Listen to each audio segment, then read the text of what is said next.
Biz bilan birgalikda pul ishlamoqchimisiz? Unda kommentariyadagi havola orqali ro'yxatdan o'ting va UzBoom TV promo kodini kiritib daromad qilishni boshlang.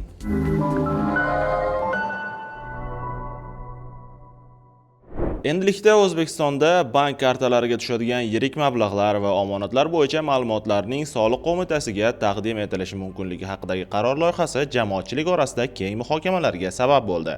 Gap shundaki, jamoatchilik muhokamasiga qo'yilgan hujjat loyihasiga ko'ra, banklar ayrim moliyaviy operatsiyalar yuzasidan soliq organlariga ma'lumot berishi mumkin. Xususan, agar jismoniy shaxsning bank kartasiga bir oy davomida boshqa kartalar yoki elektron hamyonlardan bazaviy hisoblash miqdorining 500 baravari miqdorida yoki undan ortiq mablag' tushsa, bu haqdagi ma'lumotlar soliq organlariga yuborilishi nazarda tutilgan. Hozirgi hisob-kitoblarga ko'ra, bu summa taxminan 206 million so'mga teng. Bundan tashqari, loyiha doirasida bank hisob varaqalari, omonatlar hamda xorijga amalga oshiriladigan pul o'tkazmalari bo'yicha ham ma'lumot almashinuvi yo'lga qo'yilishi mumkin. Shu bilan birga, yaqin qarindoshlar o'rtasidagi pul o'tkazmalari ushbu tartibdan mustasno etilishi rejalashtirilgan. Mazkur xabarlar ortidan Soliq qo'mitasi rasmiy bayonot bilan chiqdi. Idora vakillarining ta'kidlashicha, ushbu tizim soliq organlariga yangi vakolatlar bermaydi va bank sirini bekor qilmaydi. Ya'ni fuqarolarning bank ma'lumotlari amaldagi qonunchilik asosida himoyalanishda davom etadi. Soliq qo'mitasi ma'lumotlariga ko'ra, banklardan olinadigan axborotlar soliq siri sifatida saqlanadi va ulardan faqat qonunda belgilangan tartibda foydalaniladi. Shuningdek, ma'lumot almashinuvi yashirin iqtisodiyotni qisqartirish, noqonuniy daromadlarni aniqlash va soliq nazoratining samaradorligini oshirishga qaratilgani qayd etildi.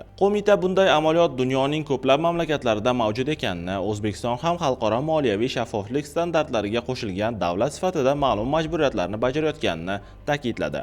Bu mavzu bo'yicha mening shaxsiy fikrim shuki, hozirgi loyiha ko'plab fuqarolar tomonidan turlicha talqin qilinmoqda. Masalan, men oddiy jismoniy shaxs sifatida yillar davomida yig'ib kelgan pulimni bankka omonat sifatida qo'ymoqchi bo'lsam va bu summa katta miqdorni, aytaylik 300 million so'mni tashkil etsa, ko'pchilikning tushunishicha, bank bu haqidagi ma'lumotni Soliq qo'mitasiga taqdim etadi. Shundan keyin soliq organlari ushbu mablag'ni kelib chiqishi bilan qiziqishi mumkin degan xavotirlar paydo bo'lmoqda. Ayrim odamlar esa bundan ham uzoqroq xulosa chiqarmoqda. Ularning fikricha, agar pulning manbaini isbotlash talab qilinsa yoki kelajakda qo'shimcha nazorat kuchaysa, bankdagi mablag'larga soliq solinishi mumkin. Bundan tashqari, pulni bankdan naqd shaklda yechib olishda ayrim banklar komissiya ham oladi. Natijada fuqarolar o'z mablag'larining bir qismi turli to'lovlar va ehtimoliy soliqlarga ketib qolishidan xavotir bildirmoqda. Albatta, hozircha bularning barchasi taxmin va muhokamalar. Soliq qo'mitasi bank sirining saqlanishi hamda yangi vakolatlar berilmayotganini ta'kidlab kelmoqda. Lekin oddiy fuqarolar orasida aynan shunday xavotirlar mavjudligini ham inkor etib bo'lmaydi. Agar odamlar bank kartalaridan foydalanish xavfsiz emas yoki ortiqcha nazorat ostida deb hisoblay boshlasa,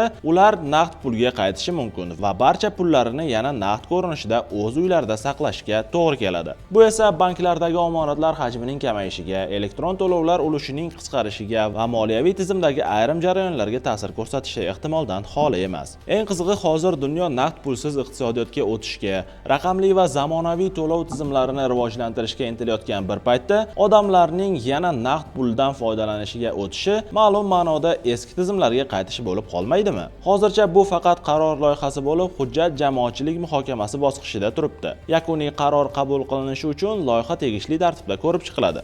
Sizningcha bu tashabbus moliyaviy shaffoflikni oshirishga xizmat qiladimi yoki fuqarolarning shaxsiy moliyaviy ma'lumotlari bo'yicha xavotirlarni kuchaytiradimi? Fikrlaringizni izohlarda yozib qoldiring. Janubiy Amerikadagi Venezuela davlatida dahshatli zilzila sodir bo'ldi. Dastlabki ma'lumotlarga ko'ra, yer silkinishining kuchi 7 balldan oshgan bo'lib, mamlakatning bir qator hududlarida katta talafotlarga sabab bo'lgan. Rasmiy ma'lumotlarga ko'ra, tabiiy ofat oqibatida kamida 32 kishi halok bo'lgan. Yana 700 dan ortiq fuqaro turli jarohatdagi tan jarohatlari olgan. Qutqaruvchilarning ta'kidlashicha, qurbonlar soni ortishi mumkin, chunki qidiruv-qutqaruv ishlari hali hamon davom etmoqda. Ijtimoiy tarmoqlarda tarqalgan videolarda odamlarning vahima ichida ko'chalarda yugurib ketayotgani, binolar kuchli tebranayotgani va ayrim inshootlar qulab tushgani aks etgan. Ayrim hududlarda elektr energiyasi va aloqa tizimlarida ham uzilishlar kuzatilgan. Mamlakatning vaqtinchalik prezidenti Delsi Rodriguez vaziyat yuzasidan bayonot berib, o'nlab binolar vayron bo'lganini ma'lum qildi. Uning so'zlariga ko'ra, qutqaruv xizmatlari imkon qadar ko'proq insonlar hayotini saqlab qolish uchun tunu kun ishlamoqda. Delsi Rodriguez shunday dedi: "Bizning asosiy vazifamiz insonlar hayotini saqlash saqlab qolish. Barcha kuch va vositalar qutqaruv ishlariga safarbar etilgan. Vayronalar ostida qolgan fuqarolarni topish uchun keng ko'lamli operatsiyalar olib borilmoqda. Hozirda yuzlab qutqaruvchilar, harbiylar va tibbiyot xodimlari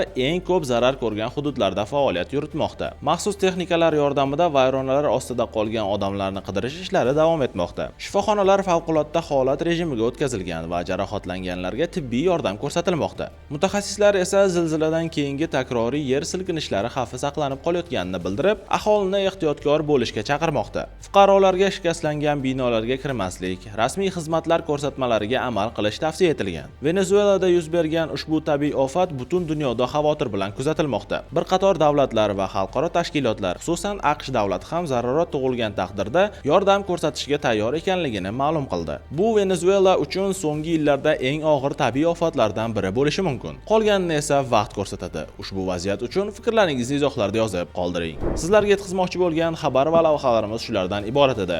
Uzun TV kanaliga obuna bo'ling, video rolik ostiga like bosing va bizni kuzatishda davom eting. Kunning muhim va dolzarb yangiliklari bilan Davronbek Tursunboyev bo'ldi.